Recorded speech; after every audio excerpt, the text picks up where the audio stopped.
चलिए स्टार्ट कर रहे हैं दो चर वाले रैखिक समीकरण। प्रश्नावली 3.1 से स्टार्ट है। 3.1 देखिए 3.1 का पहला क्वेश्चन क्या कहता है। हाँ आफ्ताब अपनी पुत्री से कहता है 7 वर्ष पूर्व मैं तुमसे 7 गुनी आयु का था, अब से 3 वर्ष बाद मैं तुमसे केवल 3 गुनी आयु का रह जाऊंगा। इस स्थिति को बीजगणितीय एवं ग्राफी रूप में व्यक्त करें। इसको बीजगणितीय रूप में व्यक्त करना है, मतलब समीकरण बनाना है। ठीक है ना। पहला स्टेटमेंट क्या है, 7 वर्ष पूर्व दो आदमी है, एक आफ्ताब है और एक उसका पुत्री है। तो इसी का आयु पूछेगा भी आगे चल करके। तो जो रहता है, जो निकालना रहता है उसी को मानते हैं, एक को x और एक को y। क्योंकि दो चर वाला रैखिक समीकरण पढ़ रहे हैं तो दो चर मानना पड़ेगा, एक x और एक y। यहाँ पर दो आदमी है, एक आफ्ताब है और उसका पुत्री है, दोनों को मान लेते हैं, एक को x और एक को y। बात बताइए आफ्ताब की आयु को क्या माने, माना कि आफ्ताब की आयु x वर्ष एवं उसकी पुत्री की आयु, पुत्र है कि पुत्री है, पुत्री है, y वर्ष। अब जो स्टेटमेंट दिया है, इसमें कथन दिया है, उसके सहारे हम लोग समीकरण बनाएंगे। समीकरण जब बनाएंगे तो उसको लिखेंगे प्रश्न से।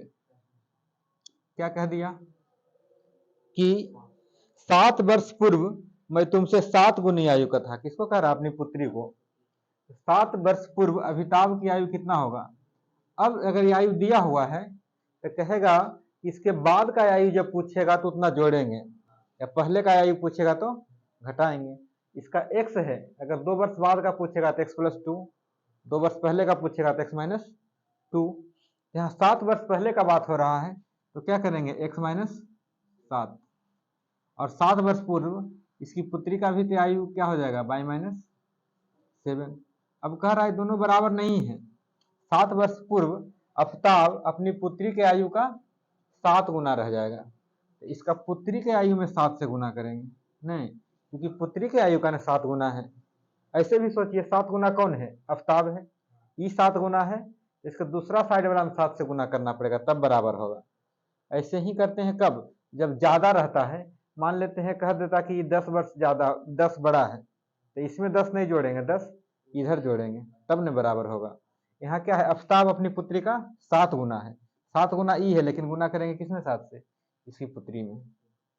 ठीक है, इसको सोल्व करेंगे तो पहला समीकरण मिल जाएगा, x - 7 = 7y और -7 x। 7y को इस साइड लेके चल जाइए और 7 को उधर लेके चल जाइए, -49 + 7 x - 7y = -42। ये आ गया समीकरण 1। हाँ, ये तो हो गया एक समीकरण। दूसरा समीकरण के लिए लिखेंगे पुनः प्रश्न से।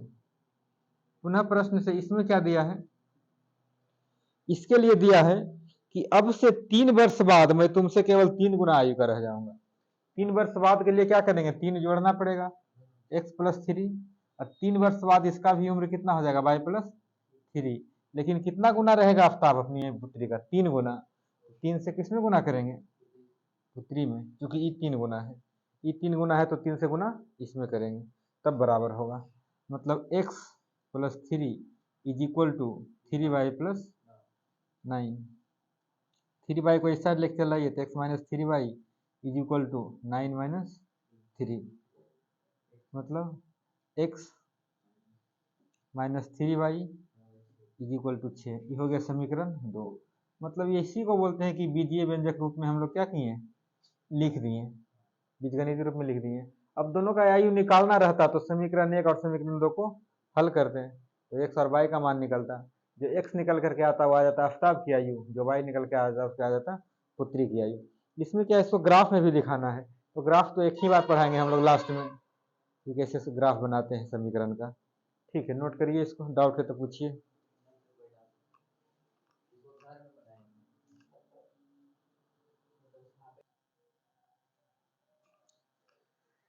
क्वेश्चन नंबर 2 देखिए, 2 है क्रिकेट टीम के एक कोच ने 3900 रुपया में 3 बल्ला और 6 गेंद खरीदा। दो चीज खरीद रहा है, बल्ला और गेंद। 3 बल्ला और 6 गेंद खरीदता है तो 3900 रुपया खर्च होता है। अब बाद में उसने उसी प्रकार का एक बल्ला और 2 गेंद खरीदता है तो 1300 रुपया लगता है।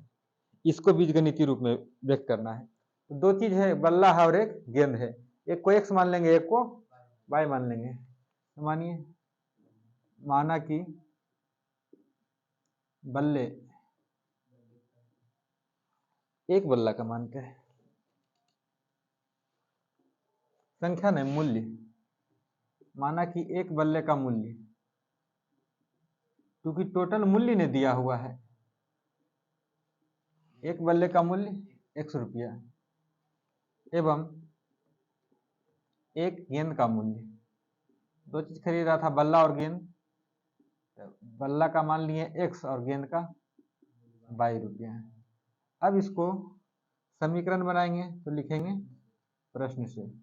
पहला बार में क्या कहा कि जो कैप्टन है वो 3900 रुपया खर्च हो रहा है कब, जब 3 बल्ला और 6 गेंद खरीदता है तब।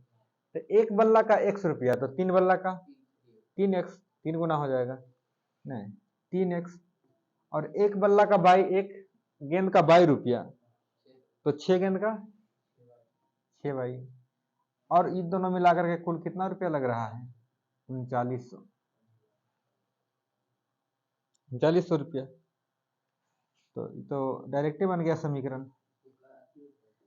3 कॉमन लेकर के काट सकते हैं, क्योंकि 3 इधर भी आ रहा है इधर भी आ रहा है। नहीं 3 कॉमन ले लीजिए तो x प्लस यहाँ 2y हो जाएगा इज इक्वल टू 3900। 3 से काटेंगे तो 39 1300, मतलब x plus 2y is equal to 1300। ये समीकरण 1।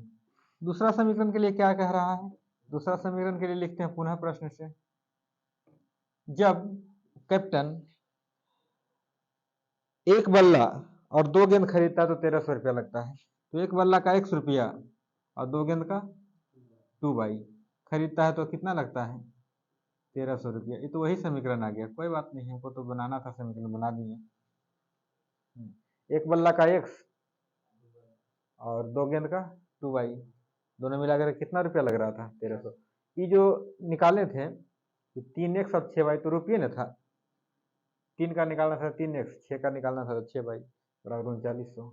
इस तरह से समीकरण 1 और समीकरण 2 रेडी हो गए। समझ गए।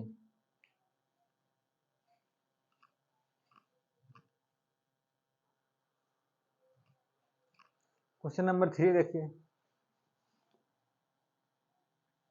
3 में कह रहा है कि 21 केजी सेव और 1 केजी अंगूर का मूल्य दिया हुआ 160 रुपया। 21 केजी नहीं 2 केजी है।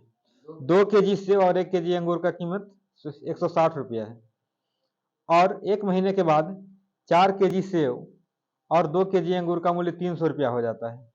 इसको बनाना है, मतलब दो चीज है सेव और अंगूर, उसका कीमत दिया हुआ है, तो दोनों के कीमत को मान लेते हैं। एक की कीमत को x और एक की कीमत को y। माना कि केजी में दिया हुआ है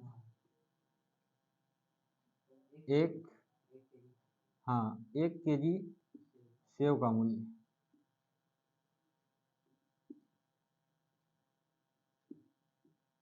100 रुपया है, और क्या है अंगूर है, एवं 1 केजी अंगूर का मूल्य